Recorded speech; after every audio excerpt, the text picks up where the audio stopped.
জয় গুরু। ইষ্টপ্রাণ দাদা ও মায়েরা, আজ ইষ্ট প্রসঙ্গে পরম পূজ্যপাদ শ্রী শ্রী আচার্যদেবের এই অমৃতময় গুরুত্বপূর্ণ কথাগুলি জেনে নেব। প্রত্যেক দাদা ও মায়েদের আমাদের জানা খুবই প্রয়োজন। জানা না থাকলে ভিডিওটি লাইক করে প্রচুর শেয়ার করবেন, যাতে এই তথ্যগুলি সবাই জানতে পারেন তিনি কি বলেছেন, কি বিষয়ে। একজন জানালেন, মন্দিরে মাঝে মাঝে কাজকর্ম করতে করতে মনোমালিন্যের পরিবেশ তৈরি হয়। শ্রী শ্রী আচার্যদেব বললেন, মনোমালিন্য মতান্তর এইগুলো বিষয় নয়, কথাটা হলো গুরুকে নিয়ে আমার চিত্ত তৈরি হচ্ছে কিনা এটা দেখা দরকার। যে ব্যক্তি গুরুকে নিয়ে চলছে তার ব্যক্তিত্ব তৈরি হচ্ছে কিনা।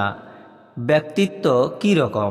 ধরো, আমি যাত্রার মঞ্চে উঠেছি, সেখানে যেই আমার মুখে লাল রঙের আলোটা ফেলছে আমাকে লাল দেখাচ্ছে। এটাও তেমনি, যখন ইষ্টের সাথে যুক্ত হচ্ছে তার মধ্যে রং লাগলো কিনা সেটা দেখার বিষয়। রং লাগলে সেই অনুপাতিক কর্ম শুরু হবে, কর্মতেই তার প্রকাশ হবে। সেটাই তো আসল ভজন। ভক্তি মানে ভজা। আমি সৎ ব্যক্তিত্বের কথা বলছি। আমি যেটাতে যুক্ত থাকব সেই অনুযায়ী আমার বর্ণ, গন্ধ, ব্যক্তিত্ব, চালচলন, ব্যবহার, রীতিনীতি, আদব কায়দা সবটা প্রকাশ পাবে। আমি তুলসী বনে থাকলে আমার গা দিয়ে তুলসীর গন্ধই বেরোবে। গরুর গোয়ালে যদি থাকি আমার গা দিয়ে গরুর মূত্র, গোচানা, গোবর এসবের গন্ধ বেরোবে।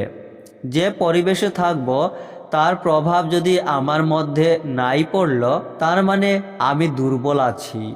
নিজেকে যতক্ষণ না সবল করতে পারছি ততক্ষণ আমার এই সমস্যাটা চলতেই থাকবে। সুতরাং আসন বসালেই ঠাকুরকে আনা হলো না, আসনটা বাহ্যিক। আসনের জায়গায় হৃদয়ে ঠাকুরকে প্রতিষ্ঠা করাটা হলো আসল কাজ। তাহলে দেখবে চিন্তাটার পরিবর্তন হচ্ছে। আমার হৃদয়ের চিন্তাটা যতক্ষণ না পরিবর্তিত হচ্ছে ততক্ষণ আমি মানুষ হিসেবে এগুতে পারবো না। আমি দুর্বলতাতেই আটকে থাকব।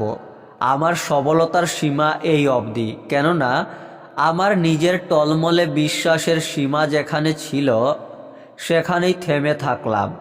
জীবনটাকে নিয়ে কামড়াকামড়ি করে বাঁচলাম, কিন্তু অসীম বিশ্বাসের উপলব্ধি যেই আসলো তখন আমার সবলতার পরিমাণ বাড়ল।